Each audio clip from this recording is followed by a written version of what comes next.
Janvier 2023, on s'en souvient, le corps de Martinez Zogo est découvert dans la banlieue de Yaoundé. Il avait été enlevé 5 jours auparavant, le 17 janvier, et son corps commence à être décomposé. Nous revoyons encore ces images de pompiers. Dès le lendemain 23 janvier, moi j'étais à Douala. Je suis profondément choqué et je trouve qu'on ne peut pas rester sans rien dire. Et bien que je sois découragé par l'ensemble de mon entourage, parce qu'il y a une grande psychose qui plane sur le Cameroun, tout le monde dit ah ben non, ces gens ils ont voulu passer un message, ils vont tuer tout le monde qui ose parler. Je leur ai dit, je ne peux pas me taire, je ne peux pas vivre comme quelqu'un qui est mort. Donc on ne peut pas laisser ce niveau de barbarie s'installer dans notre pays.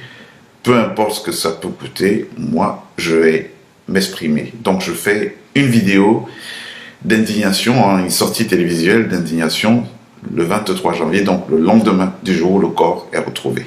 Donc, dans cette vidéo, je dénonce ce crime odieux, mais dans l'hommage que je rends à Martinez Zogo, je présentais déjà certains indicateurs. Je pointais un doigt accusateur sur les forces de sécurité camerounaises, parce que j'estimais à l'époque que le mode opératoire était un mode opératoire de personnes sorties d'académie militaire. Je pointais déjà un doigt accusateur vers les forces de sécurité de notre pays. Alors pourquoi j'ai pensé d'entrée de jeu que c'était une opération menée par des forces de sécurité? Eh bien parce que je suis formé à reconnaître le mode opératoire de personnes passées par les académies militaires. Alors, la vidéo, elle est diffusée le 23 janvier, dans la journée, et le soir, je reçois à la fois un coup de fil et un audio sur WhatsApp d'Émile Parfait-Sim. En clair, il désapprouve ma démarche. Vraiment, moi, l'affaire là,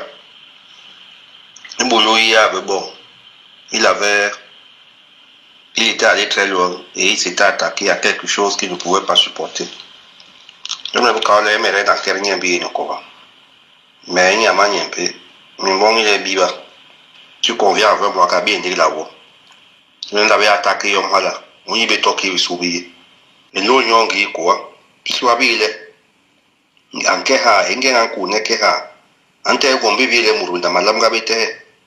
En tout cas, une personne ordinaire qui vit au lana. Et donc, il va sur la scène. Alors, il faut justement les sacrifier. Ou alors, ceux qui l'en voulaient. Parce que là, il y a eu quelqu'un pour dire, là, ligne 94, ligne ceci, ligne cela. Et voilà, dans le ce que ça veut dire. Mais même si on savait ce que ça veut dire, est-ce que dénoncer ça veut dire qu'après avoir dénoncé, il faut savoir ce qu'on veut dans la vie. Aujourd'hui, les gens sont en train de souffrir et tout et tout.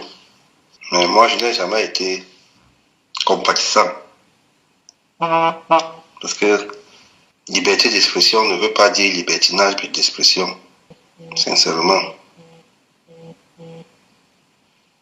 Alors, ce même 23 janvier, ou je crois le lendemain, il y a un type qui s'appelait parce qu'il est décédé, le père Jean-Jacques Olabébé, qui était reçu dans une émission à Yaoundé et il faisait ses déclarations assez curieuses, mais en tout cas qui, vous le verrez par la suite, ramène un peu aux propos tenus par Émile Parfait-Sim, parce que Émile Parfait-Sim est convaincu dans son audio que le crime a été commandé depuis le palais, commandité depuis le palais de la République. Et quand on lit entre les lignes ce que dit le père Jean-Jacques Olabébé dans son intervention, on voit bien un lien avec ce qui se passe aujourd'hui. Parce que lui aussi montrait du doigt, si ce n'est pas les Amougou Belinga, comme il avait tendance à le dire ce jour, si ce n'est pas Éco, puisqu'il l'a dit, que Martinez se retournerait dans sa tombe, de voir que les vrais commanditaires de son meurtre ne sont pas ceux qui sont aux arrêts, mais qu'on fait payer plutôt des innocents. Alors s'il en était arrivé là, eh bien, avec ce que nous révélera plus tard les éléments d'enquête, pointant clairement un doigt accusateur vers le palais de la République, le palais de la présidence du Cameroun.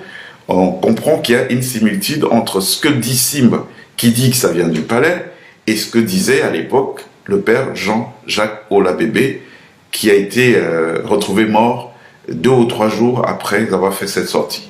Tout le monde, comme tout le monde dit souvent que il a envie de voir ses enfants grandir et que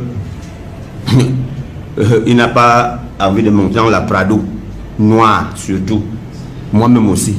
Vous avez peur, Père Jean-Jacques? Attendez. Donc, j'ai envie de monter dans la Prado noire.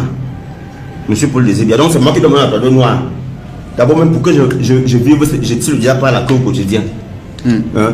Donc, si maintenant il faut encore que non, pardon, excusez ma vie. J'ai fait ma part d'investigation, j'ai peut-être ma petite idée, mais il ne revient pas à moi. D'abord, je ne suis pas payé pour ça.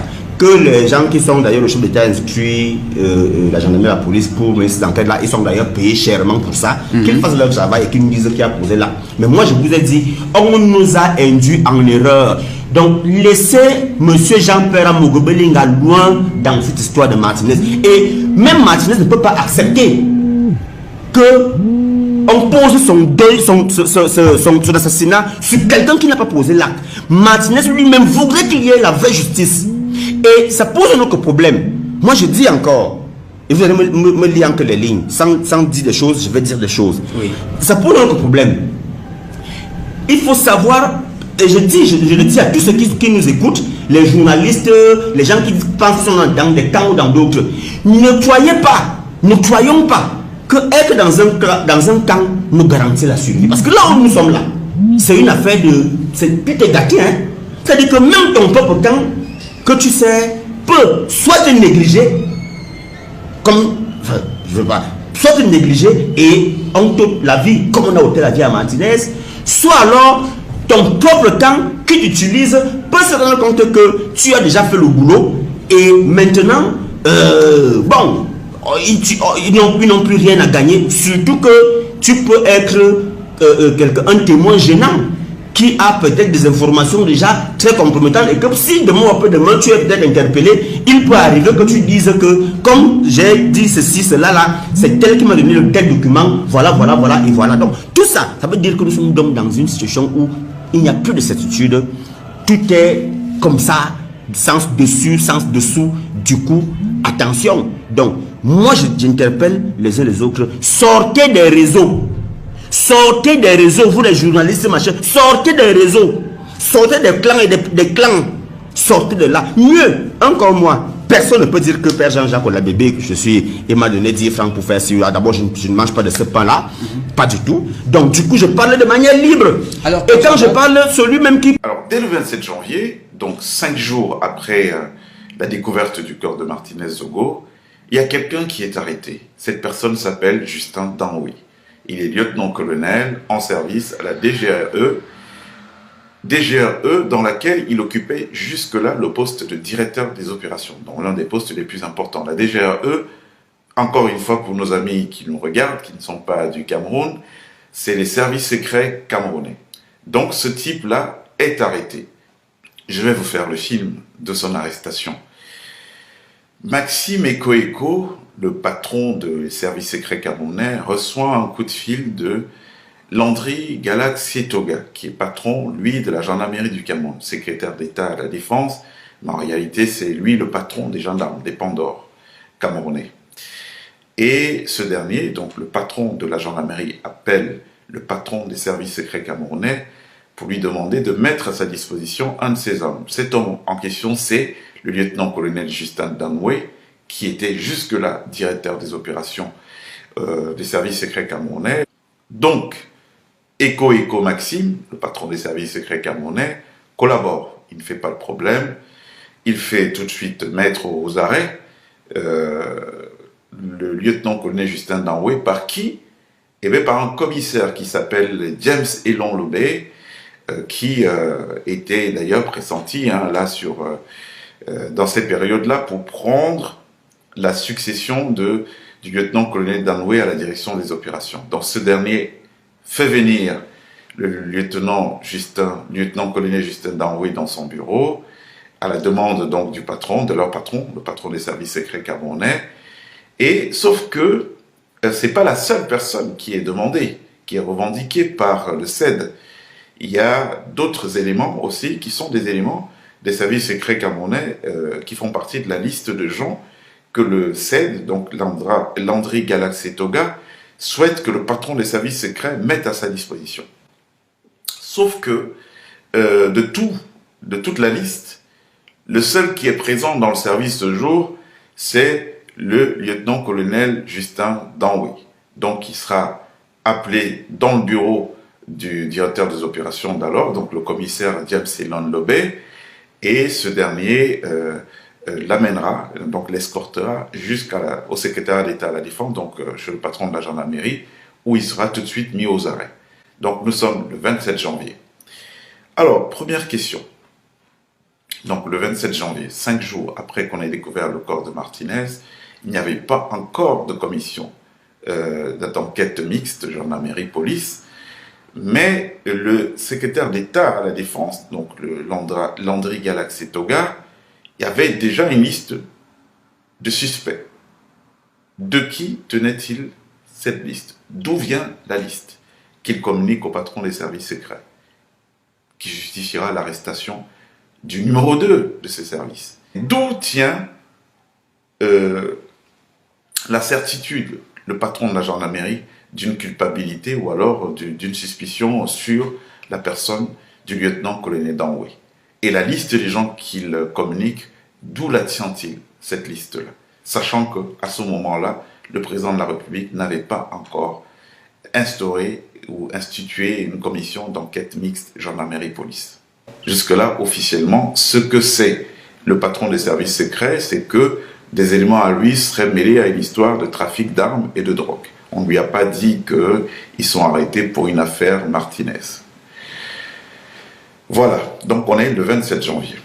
Alors, chose curieuse, donc c'est à partir de là, donc on part d'une arrestation qu'on peut qualifier d'arbitraire, parce que je veux qu'on se pose des bonnes questions. 5 jours après qu'on ait découvert le corps de Martinez, le président le président Biya n'avait pas encore mis en place de commission d'enquête mixte gendarmerie-police. Mais le secrétaire d'État à la Défense, Landry Galaxy Toga, lui avait déjà une liste de suspects.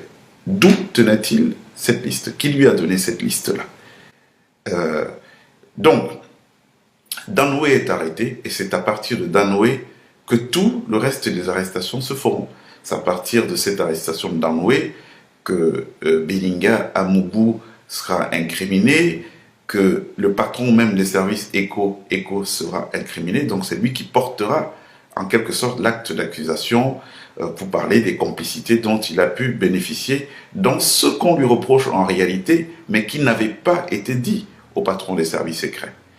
Et ce dernier, voyant donc toutes ces arrestations autour de lui, un jour envoie comme pour rire au patron de la gendarmerie une image qu'il a dû recevoir sur les réseaux sociaux, humoristique, hein, je crois c'est un monsieur qui est chez lui et qui a rendez-vous et qui dit « Ah, il va forcément rater son rendez-vous parce que depuis il essaie de sortir, mais il y a la Prado noire qui est garée devant lui et il y avait une psychose à l'époque qui planait au Cameroun, c'est l'histoire de la Prado noire. » Donc lui il reçoit cette image, il partage cette image au secrétaire d'État à la Défense, donc le patron de la gendarmerie, et ce dernier lui répond très sérieux, je comprends pas, il s'agit de quoi? Et donc le patron des services entre dans une colère et dit « Ouais, comment ça, il s'agit de quoi? Vous faites arrêter les gens autour de moi, vous pensez que je suis bête, que je comprends pas que c'est moi que ça vise, vous pouvez pas continuer à arrêter mes collaborateurs de cette manière sans que moi je sois quelque part menacé. » Et donc, fin de la discussion entre eux, un peu sur cette petite tension, et c'est ce même jour que sera arrêté le patron des services secrets camerounais, Maxime Eko. Je vous fais aussi le film de son arrestation. Il est appelé par le ministre de la Défense, Joseph Betty Assomo, le ministre de la Défense camerounaise. Donc, le ministre lui demande de passer le voir à son bureau, au quartier général.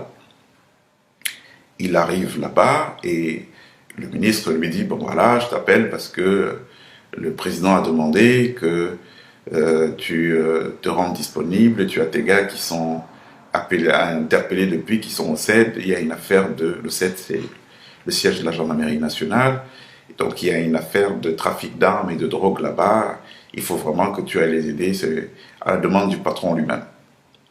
Donc, qu'est-ce qui se passe? Il quitte le ministre de la Défense, en qui il a une totale confiance, et il va de ce pas à la gendarmerie, donc rencontrer le patron des gendarmes. Sauf que quand il arrive, on le fait asseoir dans une salle, il ne rencontrera jamais l'André Galaxy Toga, donc le patron des gendarmes. Il y a plutôt 2 colonels qui se présentent devant lui, notamment le colonel Otoulou, et il est mis aux arrêts.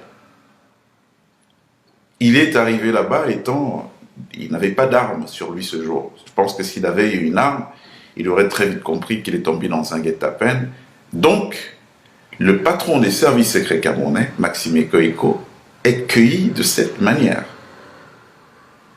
Convoqué par le ministre de la Défense, qui lui dit que le président de la République a demandé qu'il se mette à la disposition du CED pour l'aider à élucider une affaire où ses éléments à lui des services secrets sont incriminés, sauf qu'on ne lui parle pas d'une affaire d'assassinat de Martinez, on lui parle plutôt d'une affaire d'armes, de trafic d'armes et de drogue dans lesquelles seraient mêlés des éléments à lui.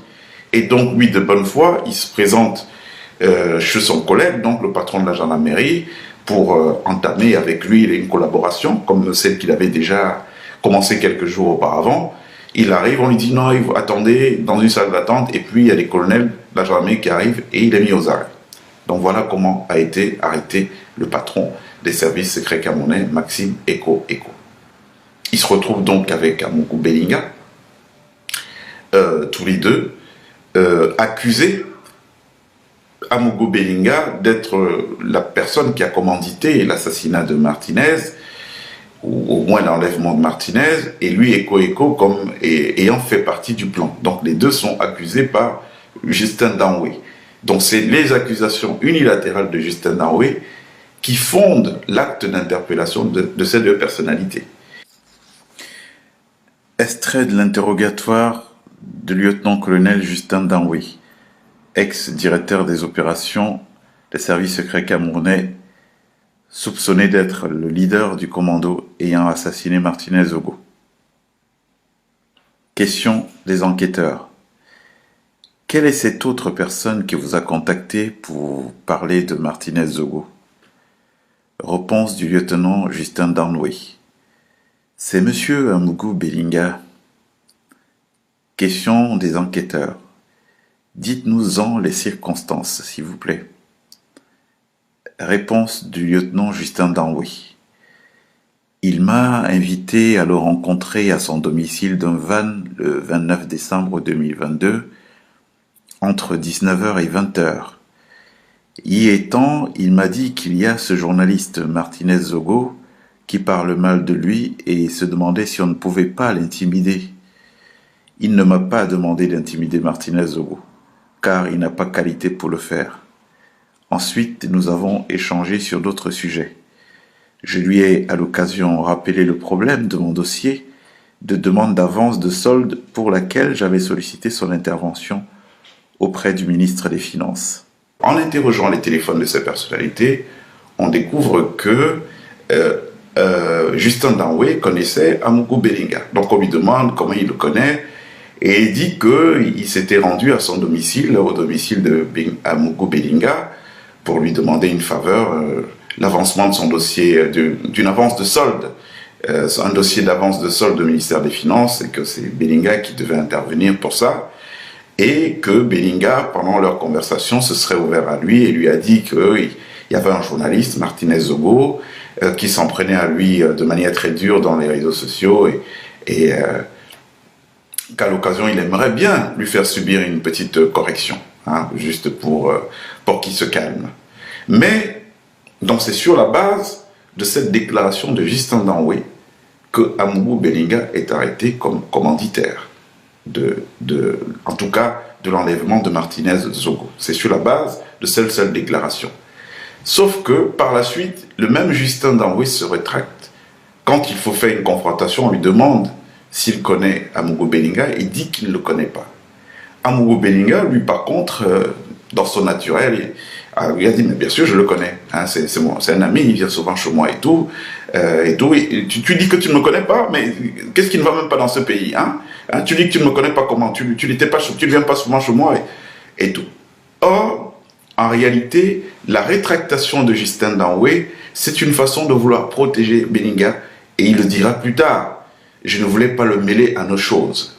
Ça veut dire quoi? Je ne voulais pas le mêler à nos choses. Ben, ça veut dire que, en réalité, on a quelqu'un qui connaît effectivement ce qui s'est passé dans le meurtre de Martinez Ogo, mais qui connaît aussi les vrais commanditaires et que ce n'est pas le vrai commanditaire. Au moment où il dit « je ne voulais pas le mêler à nos choses ». Je crois qu'il est pris par un remords, quelque chose dans le genre.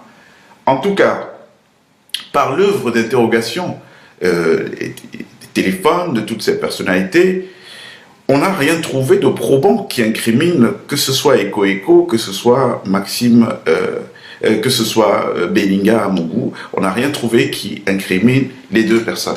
En revanche,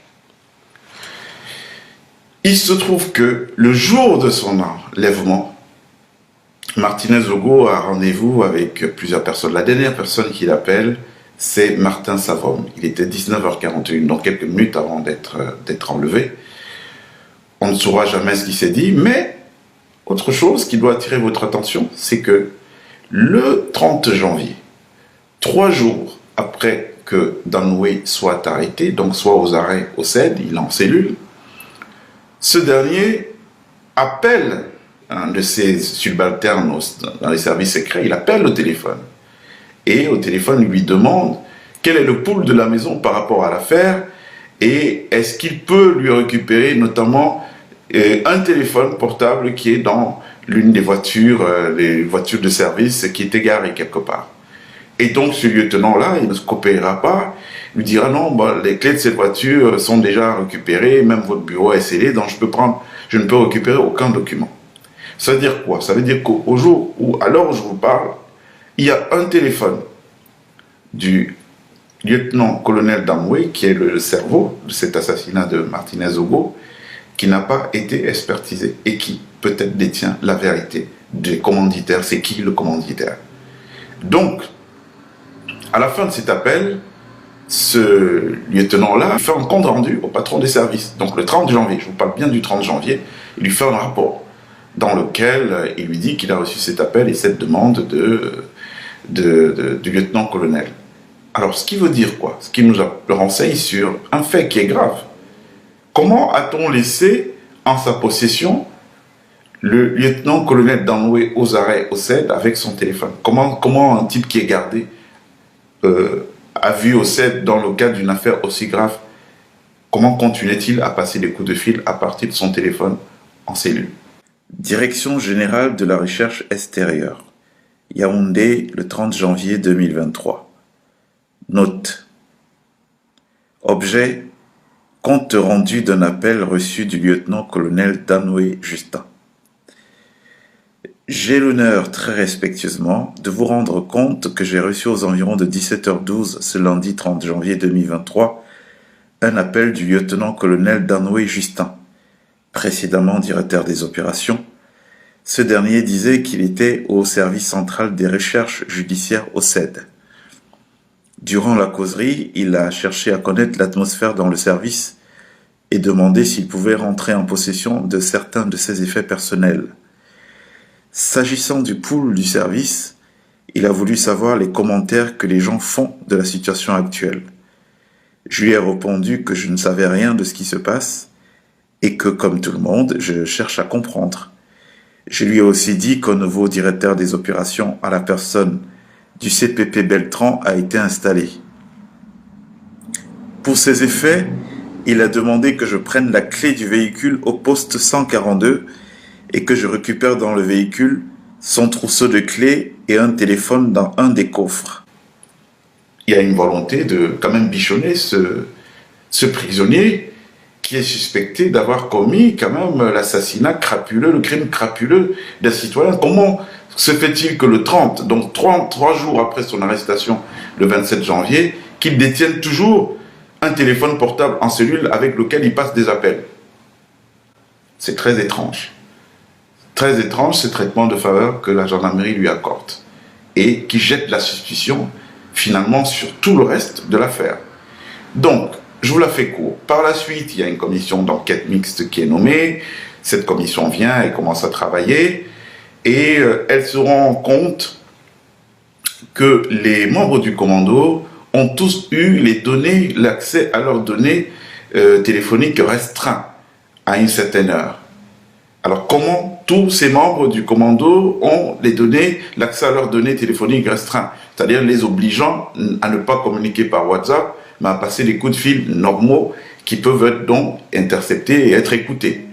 Comment se fait-il que tous les membres du commando, à cette heure, n'avaient pas de WhatsApp, n'avaient pas de Telegram, bref, une possibilité de communiquer via des données? Donc cette question est posée. Et puis, il s'avère que y a quelqu'un, même des rangs de la gendarmerie, qui propose non, il faut faire interpeller les patrons des 2 principales sociétés de téléphonie mobile, parce que eux seuls peuvent dire qui leur a donné les instructions pour couper les données dans les téléphones du commando, à l'heure où l'opération était menée.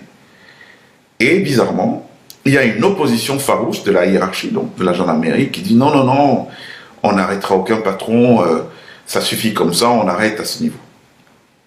C'est à partir de ce jour que la police s'est retirée de cette commission d'enquête, s'étant rendu compte qu'il y a une volonté manifeste de faire obstruction à l'enquête, au déroulement de l'enquête, à son bon déroulement.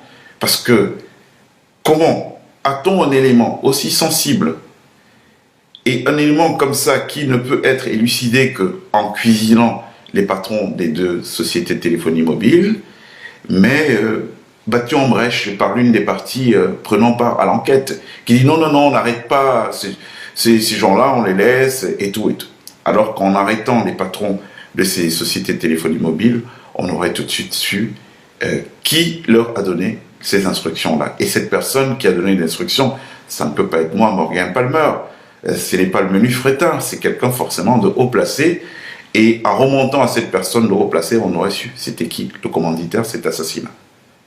Donc, depuis ce jour d'ailleurs, je crois que l'un des membres de cette commission d'enquête, le colonel Aïssi, le lieutenant-colonel Aïssi, je ne sais pas d'ailleurs ce qu'il est devenu ce monsieur, et tout, qui insistait le plus pour que cette affaire, qu'on interpelle ces patrons de sociétés de téléphonie mobile, a été tout de suite viré de l'enquête, hein, parce que voilà, il est là en opposition avec la hiérarchie qui disait non, non, non, on n'interpelle personne, il a été viré de l'enquête, et bizarrement, j'ai constaté dernièrement qu'on l'a affecté. Il était patron, je crois, de la Légion de gendarmerie du centre, et il a été affecté en dehors de Yaoundé, je crois dans la région du Sud, quelque part dans la région du Sud, à l'heure où nous parlons.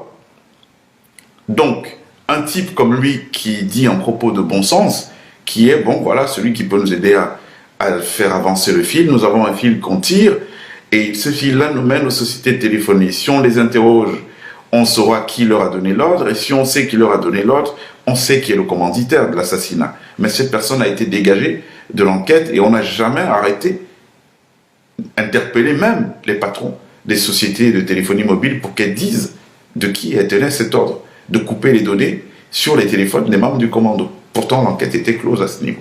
Il n'y avait plus rien à faire. Et donc, pendant 1 an, sans la collaboration de ces sociétés de téléphonie, bon, l'affaire a mariné, et puis récemment, on nous sort du chapeau Martin Savom. Comment Martin Savom sort du chapeau? Eh bien, tout simplement, après que ce soit passé autre chose. Le juge Sikati, qui reprend l'enquête à un moment donné, pense qu'il y a des zones d'ombre, parce qu'en réalité, l'enquête tourne en rond. Elle tourne en rond à partir du moment où on n'a pas pu mettre la main sur les gens des sociétés de téléphonie mobile, donc on ne sait pas davantage qu'est-ce qui s'est passé réellement. Donc, ce dernier, par l'expertise des téléphones qui avaient été cachés, les téléphones de Martinez Zogo, c'est quand même assez étonnant cette affaire. C'est-à-dire que durant tout ce temps, ces téléphones étaient placés sous scellé quelque part, personne n'a eu l'idée d'interroger ces téléphones, de savoir avec qui Martinez a fait quoi, qui est-ce qu'il a vu. Et c'est sous l'instigation du juge Kati que ces téléphones ont été expertisés et on s'est rendu compte du rôle joué par Savom. Donc Martin Savom est appelé ce jour à 19h41 par Martinez Zogo, qui est en contact régulier avec ce Martin Savom, avec le secrétaire général de la présidence de la République du Cameroun, Ferdinand Ngongo. Je ne sais pas si, à l'heure qu'il est, son nom est apparu déjà dans cette affaire, mais ils sont en contact régulier et dans les conversations, il est quelqu'un qui le renseigne, donc c'est quelqu'un qui en sait beaucoup. Donc ces deux téléphones, les fameux téléphones de Martinez Zogo permettent de révéler cette réalité. Une vraie proximité entre Martin Savom et Martinez et le secrétaire général de la présidence qui, en même temps qu'il entretient cette relation avec Martinez, entretient aussi une relation très étroite avec Martin Savom. D'où la décision du juge de convoquer Savom. Mais le premier jour où il est convoqué Savom, on ne lui dira pas grand-chose. Hein.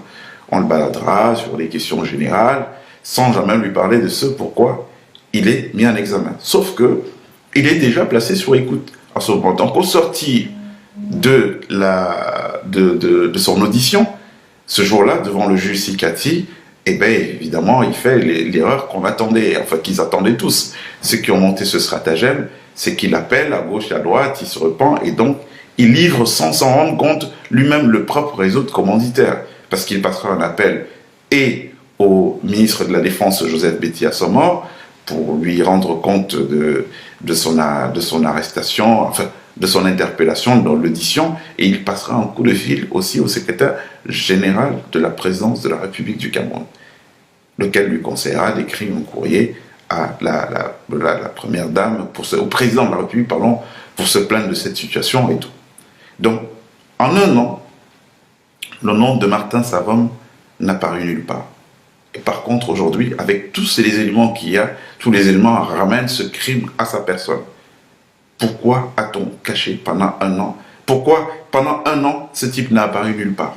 On a comme l'impression qu'il y a une volonté d'orienter les gens vers d'autres pistes. Entre-temps, ce qu'on peut observer, c'est qu'il y a une version officielle qui avait été tissée et pour laquelle on a arrosé une pléthore de personnalités médiatiques, de réseaux sociaux et tout, pour qu'elle soit ventilée, sans qu'en réalité, elle ne repose sur des choses probantes.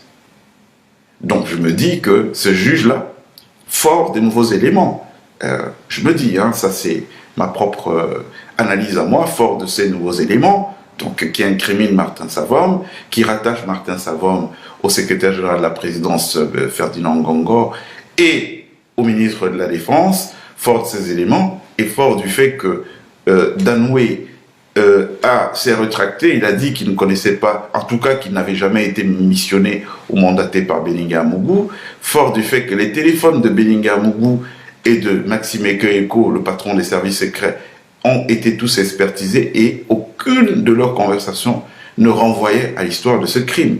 Pendant que les conversations de Savom et de Martinez renvoyaient en tout cas au moins à un fort soupçon de culpabilité. Donc je pense que c'est peut-être sur cette base qu'il a décidé de faire libérer les deux personnalités, de les faire relaxer en attendant que l'affaire ne continue. Je pense, hein, ça c'est ma propre analyse à moi. Mais toujours est-il qu'à l'heure qu'il est, nous savons de manière certaine que doivent être appelés à comparaître dans cette affaire. Et je le dis, pas guidé par une rancune, une revanche quelconque. Je le dis parce qu'il y a plus d'un mois aujourd'hui, et derrière, il y a plus d'un an à rebours, je vais vous faire partager cette note que j'ai écrite à l'époque sur Facebook, où je disais, mais c'est suspect. Si on a pu arrêter les gens très rapidement, comme ça, c'est étonnant qu'on mette du temps pour réellement confirmer leur culpabilité. Alors si on ne peut pas confirmer qu'ils sont des coupables, ben, pourquoi ne pas les libérer? Je l'ai dit il y a plus d'un an. Pourquoi ne pas les libérer et focaliser pourquoi garder en détention des gens si on n'a rien contre eux? Parce que vu la vitesse avec laquelle ils ont été arrêtés, bon, on s'attendra à ce que ce soit plié au bout de quelques jours. Mais s'il reste autant de temps, ça veut dire qu'il n'y a peut-être pas grand-chose contre eux. Et s'il n'y a pas grand-chose contre eux, il doit y avoir grand-chose contre d'autres personnes. Et donc il faut orienter l'énergie vers ces autres personnes. Publication de Morgan Palmer le 12 février 2023. Affaire Martinez-Zogo. Les enquêteurs se pressent lentement. Quand il n'a fallu que de peu de temps pour interpeller les suspects, mais que l'étayage de leur culpabilité incontestable semble s'éterniser, alors la présomption de leur innocence doit se fortifier et prendre le pas sur les autres hypothèses de départ. Et dans ce cas, la privation de liberté d'un citoyen, même provisoire, peut sembler abusive.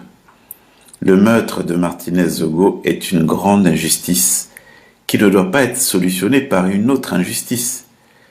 Arrêtons d'alourdir notre karma de peuple. Les forces de l'ordre camerounaises, pour celles qui sont intègres, sont redoutables d'efficacité avec leur réseau d'informateurs. Élucider un assassinat perpétré en plein Yaoundé ne saurait leur prendre une semaine ouvrable. Sauf si volonté manifeste existait de taire une vérité dérangeante, susceptible d'embraser le pays. S'il n'est pas avéré que les premiers suspects soient les auteurs, alors que d'autres pistes soient explorées de manière diligente, il sera difficile de faire oublier ce meurtre en jouant sur la montre. Il y a deux choses.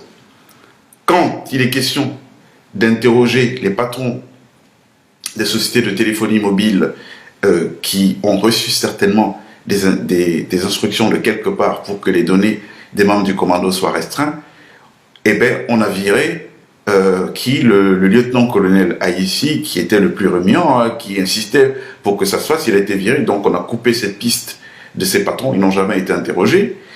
Maintenant, quand on est remonté à la piste de Savom par les expertises qui ont été faites, eh bien, il y a un juge qui a été viré. Donc, vous voyez, à chaque fois qu'on atteint un échelon, il y a quelqu'un qui est sacrifié. Donc, une volonté manifeste de cacher une vérité. Volonté manifeste de cacher une vérité. Si vous suivez un peu la logique telle que je suis en train de la décrire. Mais entre-temps, on a une version qui prospère dans les réseaux sociaux, dans une certaine presse, forcément achetée. Nous savons ce qui se passe. Un jour, c'est juste parce que je trouve que, allez, c'est des piques assiettes, ils mangent comme ils peuvent. Donc, nous, on n'a pas forcément un intérêt. Moi, j'aurais pas d'intérêt particulier à venir vous le dire. Mais tous ces gens que vous entendez parler, ils sont tous affiliés à un camp ou à l'autre. On leur donne un peu d'argent ici pour salir l'autre, un peu d'argent pour reprendre des versions. Donc, vraiment, il faut faire très attention, il faut se méfier. Il faut rester très factuel dans ce que nous observons. Ce qui m'amène à dire quoi d'autre? Il faut savoir que de tout temps, le secrétaire général de la présidence de la République du Cameroun, Ferdinand Ngongo, il ne le cache pas, de tout temps, il a voulu mettre la main sur les services secrets camerounais. Donc c'est un ennemi déclaré, juré de Maxime Eko, que je ne connais pas. Tous ces gens dont je vous parle, que ce soit Beninga Amougou, que ce soit Maxime Eko, je ne les connais pas. Je n'ai aucune relation avec eux. Et ce n'est pas forcément des gens qui ont de la sympathie pour moi. Parce qu'Eko, c'est qui? C'est quand même le mec, patron de la DGRE, sous lequel on a assassiné un Camerounais, le capitaine Guérandi. Donc je ne peux pas avoir de la sympathie pour des gens qui mènent des opérations comme ça. Mais le Cameroun que nous voulons construire doit être un Cameroun de vérité, un Cameroun de justice. Ce n'est pas parce que je n'aime pas quelqu'un ou je désapprouve les actes de quelqu'un que je vais le laisser accuser injustement si j'ai des preuves ou si j'ai des éléments qui montrent qu'il n'est pas la victime. Ce n'est pas ce Cameroun qu'on veut construire. On veut construire un Cameroun d'objectivité, où même si quelque chose doit toucher à mon intégrité personnelle, à moi, à partir du moment où cette chose est juste, eh bien, elle n'a qu'à toucher à mon intégrité. Donc, revenons sur ceux dont je vous parlais précédemment. Ferdinand Ngongo, depuis toujours, est opposé à l'idée que Maxime Eko soit le patron des services. Pourquoi? Parce que c'est quelqu'un qui n'était pas sous sa botte. Et compte tenu du projet de prise du pouvoir, de prise du pouvoir qu'ils ont ourdi depuis de nombreuses années, la DGRE, donc le service secret camerounais, c'était une espèce de caillou dans leur chaussette. On sait comment le vieux fonctionne, quand vous faites des notes qui montent chez lui, il fait toujours couper en opposant les différents services. Et de toutes les façons, de la DGRE ne venait jamais des rapports favorables quand il y a un bidonnage ou quand il y a une tentative d'enfumage. du côté du secrétaire général de la présidence de la République du Cameroun. Donc, depuis toujours, Ferdinand Ngongo, il veut mettre la main sur les services secrets camerounais. Donc, alors, je vous explique ça. Qu'est-ce qui se passe? Quand est viré Eko Maxime, donc patron des services secrets camerounais, eh bien, quelle est l'équipe qui prend la suite? Il y a M. Gomo, que je ne connais pas, donc je ne ferai aucun commentaire sur lui. Parlez pas des gens si vous n'avez pas d'éléments. Mais il y a quelque chose d'assez curieux. Le numéro 2, la personne qui est nommée numéro 2 de ce service, s'appelle Elundou Mesma. C'est qui Elundou Mesma? Elundou Mesma, c'est un membre honorable de la pieuvre. Donc la pieuvre qui est dirigée par Ferdinand Ngongo. Donc quand on analyse Eko, patron des services, empêche de tourner en rond la machine de prise du pouvoir que Ferdinand Ngongo a mis en place, ce dernier veut absolument sa tête, en tout cas avoir quelqu'un dans la maison des GRE, et donc il réussit son coup, c'est le coup de l'incriminer dans une affaire qu'il ne connaît pas, parce que c'est ce que montrent les faits aujourd'hui. Les faits aujourd'hui montrent que, en tout cas dans l'histoire de Martinez Zogo, Eko n'a en rien mêlé à cette histoire. Ni lui, ni peut-être Bellinga, bien que Amougou Bellinga ait émis la volonté que Martinez Zogo reçoive une correction. Mais je ne pense pas que ni Eko ni Amougou Bellinga, que ces deux soient liés à la mort de Martinez Zogo. Mais, par contre, en revanche, aujourd'hui, on constate que Ferdinand Ngongo, n'aimant pas Maxime Eko, patron des services secrets, depuis de longue date, il a toujours voulu le faire virer par tous les moyens, ça n'a juste pas marché. Donc il y a matière aujourd'hui à penser que c'est un coup qui a pu être monté pour débarquer cet empêcheur de tourner en rond de ce service sensible et d'y installer des gens qui lui soient affidés. Et la preuve, c'est que, quand même, qui est-ce qu'on met numéro 2 de ce service secret? Eh bien, c'est le colonel Elundou Mesma, qui est un flic ripou. Je vous ai parlé de sa connexion avec les Simb, hein, ce type-là qui soutient ce criminel, ce type qui a gardé des contacts, hein, il est au téléphone régulièrement avec Simb, d'ailleurs c'est lui qui fait les basses besognes pour lui, quand Simb a un compte à régler avec quelqu'un, c'est Elundou qui l'appelle, Elundou instruit Bialo, il émet des mandats de recherche, on arrête les personnes. Donc c'est ce type-là, le colonel Elundou Mesma, qui a été nommé numéro 2 des services secrets. Donc en réalité, nous avons Ngongo en plein dans les services secrets comme on a aujourd'hui. Et parlons de ces services secrets. Je veux vous faire écouter quelque chose. Là, ça nous ramène à l'affaire de Simb. C'est un audio que Simb a reçu d'un de ses amis qui parle de cette DGRE. Après avoir écouté cet audio, vous me direz si l'élan qui était pris à l'époque par cette DGRE peut être continuel aujourd'hui qu'elle est infiltrée à son sommet. Par qui? Eh bien, par le colonel Elundou Mesma, qui est un ripou, un flic ripou, et qui est à la solde et aux ordres du secrétaire général de la présidence, c'est Ferdinand Ngongo. Bonjour mon frère. Il se passe des choses encore autour de l'IMAL que je ne comprends plus. Je viens de me faire interroger pendant plus de 5 heures de temps à la direction des renseignements extérieurs à Yaoundé.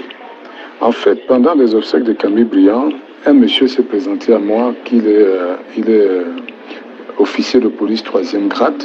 Il m'a montré sa carte qu'il travaille pour la DGRE. J'ai demandé alors c'est pourquoi.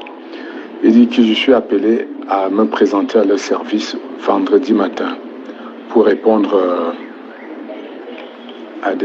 pour faire une déposition. Parce qu'ils sont en train de mener une enquête sérieuse dans laquelle je suis impliqué. Et il faut que je me présente à leur service. Il est en déplacement à Douala pour m'amener à Yaoundé. J'ai demandé, mais si vous avez des bureaux à Douala, je peux répondre là-bas. Il dit, non, je suis venu pour vous, monsieur. J'ai dit, alors qu'est-ce que je fais? Je suis dans l'organisation des obsèques de Camille Briand, on l'enterre samedi. Si vous voulez, suivez-moi durant tout le trajet. Il me dit, non, je suis obligé de le suivre jeudi, là. Je dis, non, c'est pas possible. Du coup, j'ai appelé le colonel Bankui, sciences tenantes. Il m'a dit, ok, il va appeler leur service pour savoir de quoi il est question. Moi-même, je ne savais pas pourquoi il venait me voir. C'est là où je lui ai dit que j'ai appelé un aîné colonel, il va me rappeler. Il monte dans ma voiture carrément, on tourne, on bouge. Le colonel Bankui m'appelle, dit, qu'est-ce que j'ai à voir avec l'affaire de Liyeblimal? J'ai dit, moi-même, je me pose la même question.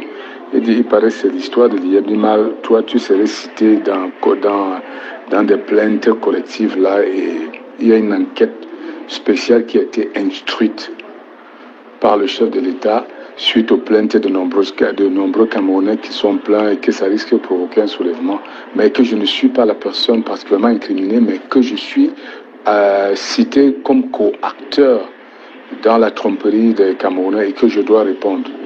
Il m'a dit, ok, on va appeler le gars et je dois terminer ce que je fais et je viens à Yaoundé ce matin. Donc je dois me présenter à 7h ce matin. C'est pourquoi hier soir j'ai pris la route. Et hier je n'ai pas pu te joindre. On m'a posé tellement de questions et tout ça. Je leur ai expliqué tout ce que j'ai fait. Et ils ont même des vidéos de tes passages sur Jambo. Et ils ont des images de séminaires que tu as organisés. Ils savent tout ce qu'on a fait. Je dis, moi, si quelqu'un vous a dit que je l'ai amené dans Liyeblimal, qu'il se présente, ou quelqu'un dit que j'ai pris son argent pour aller mettre dans Liyeblimal, que la personne se présente. Je suis prêt à rembourser rubis sur ongle, si une seule personne vous dit. Et les gens qui se plaignent, je leur ai rappelé que la plupart des gens, je ne connais même pas ces gens. Les noms, ils n'ont pas voulu me dire des gens qui se plaignent. Ils m'ont dit c'est une plainte, une coaction judiciaire qui a été engagée. Je dis, tous ces gens qui se plaignent, ceux qui ont cité mon nom, donnez-moi un seul qui peut vous dire que moi, je suis directement impliqué ou que je l'ai un jour invité à faire un investissement. Et je leur ai rappelé que tous ces gens qui peuvent se plaindre, je les ai trouvés déjà dans Liyeblimal. Je ne suis qu'un homme des médias. Et Liyeblimal est venu sur ma plateforme comme il pouvait aller dans n'importe quelle plateforme communiquer. Ce qu'il faut savoir, mon frère, c'est qu'il faut faire très attention à tes déplacements maintenant parce que les gars qui sont en train d'enquêter sur le dossier, ça semble être une affaire sérieuse. Ils m'ont dit que si je crois dire des choses pour te protéger, que je sache qu'ils vont te ramener au Cameroun par tous les moyens, qu'ils savent partout où tu es, que chaque mouvement que tu fais, ils savent au courant, et que tu as intérêt à revenir au Cameroun de toi-même, sinon tu risques très gros. Ils m'ont parlé, ils me disent, c'est même presque des menaces, ils disent qu'ils vont aller te cueillir là où tu es, et que tu auras même la chance de tomber entre leurs mains, parce qu'il paraît qu'il y a un commando qui est carrément chargé de t'éliminer. Donc fais très attention, mon frère, là où tu es. Apparemment, ils disent que si tu tombes entre leurs mains, tu as la chance de revenir au Cameroun. Mais que si c'est une autre bande qui est la première sur toi, tu n'as aucune chance. Donc cette affaire m'a effrayé tellement. Depuis là, je ne dors pas depuis jeudi, je t'assure. Depuis jeudi. Alors, vous avez écouté. Donc, il y a une action ou plusieurs actions qui étaient entreprises contre Émile Parfait-Sim. En tout cas, au niveau de la DGE, vous pensez que ces actions vont continuer maintenant que son très cher ami et membre du même groupe, là, la Pieuvre, Mesma et Lundou, est devenu numéro 2 de ces services? Je ne crois pas. Donc, en clair, vous comprenez qu'aujourd'hui, si on était dans une mafia plus, nous sommes dans une mafia plus, là, aujourd'hui. C'est-à-dire que ces services-là, aujourd'hui, sont à la disposition de Ferdinand Ngongo qui fait ce qu'il veut. Bon, heureusement que ne vous méprenez pas sur le vieux. Hein. Ah oui, c'est quelqu'un de très retors et de très vicieux. Je crois que tout ce que je dis là, il y a beaucoup d'informations dont il est au courant déjà et il saura se prémunir, si ce n'est pas déjà le cas. Donc aujourd'hui, je crois qu'il faut plutôt questionner la pertinence de ces accusations qui ont ciblé certaines personnes d'entrée du jeu alors qu'elles ne reposaient sur rien. Et c'est à ce moment qu'on peut convoquer à nouveau maintenant le témoignage du père Jean-Jacques Olabébé qui a été tué, je crois, 2 jours après. Hein, ce passage à la télévision dans lequel il affirmait clairement, on est à quelques jours simplement de la découverte du corps de Martinez, il affirmait clairement que il ne fallait pas regarder les personnes qui étaient montrées du doigt, il fallait regarder ailleurs. Et à mon avis, ces accusations n'étaient pas des accusations fantasmées. Quand on voit ce qui s'est passé par la suite, quand on a les savants qui sortent du chapeau et dont le rôle actif aujourd'hui n'est plus à questionner, quand on voit qu'il y a tout un lieutenant-colonel ici qui, dès qu'il a pointé la question de l'arrestation des patrons des deux sociétés de téléphonie mobile. On lui a dit non, circuler, il n'y a rien à voir. Il a été démis de ses fonctions, il a été viré. On voit que par la suite, le juge Sikati est le premier qui a mentionné le nom de Savon Martin. Donc avant, Sikati, personne n'avait parlé de Savon Martin. Le premier qui mentionne le nom de Savon Martin, c'est Sikati. Le premier qui le convoque, c'est Sikati. Et qu'est-ce qui se passe? Dès qu'on commence à se rapprocher, comme ça s'est passé avec les téléphonies mobiles, eh bien, il est viré. Hein? Du jour au lendemain, on commence à entendre l'histoire, oui, il aurait perçu de l'argent, mais on constate quand même qu'il y a beaucoup de similitudes. Pourquoi chaque fois qu'on vient vers ce qui est normalement des éléments qu'on a, pourquoi toutes les fois qu'on vient vers ce qui doit nous conduire vers la piste réelle de ce truc-là, il y a quelqu'un qui est sacrifié. Donc le cas Sikati, moi je pense qu'il faut se poser ces bonnes questions, et si on s'est posé ces bonnes questions, on sait déjà que de toutes les façons, doivent être appelés à comparaître dans ce procès Ferdinand Ngongo, Amougou Belinga et Eko. Il est hors de question que ce soit que deux personnes et pas, ou une personne et pas les autres. Et Eko, en tant que patron des services, l'affaire a été commise par ses employés, ses collaborateurs. Amougou Belinga, parce qu'il avait manifesté l'intention de faire donner une petite collection à Martinez, donc au moins à ce titre, il devrait être là à répondre de cette... Mais Ferdinand Ngongo, parce que Savon Martin, qui apparaît aujourd'hui comme appartenant au commando qui a tué Martinez Zogo, était en contact régulier avec Ferdinand Ngongo, tout comme Martinez Zogo. Il y a toute une pléthore d'informations documentées à ce sujet aujourd'hui. Donc moi je pense qu'il faut qu'on y aille très vite. Toute chose qu'on peut raconter aujourd'hui qui n'aille pas dans ce sens-là, qui n'aille pas dans le sens de faire appeler ces gens-là, que plusieurs faits aujourd'hui incriminent, moi je pense que c'est une perte de temps pour le Cameroun, pour les Camerounais. Donc il faut que le vieux nous dise pourquoi on continue à faire une parodie de justice alors que nous savons au jour d'aujourd'hui, s'il ne le sait pas, moi je lui donne ces éléments. Et s'il a besoin d'autres éléments, je peux lui en donner toute une pléthore d'éléments.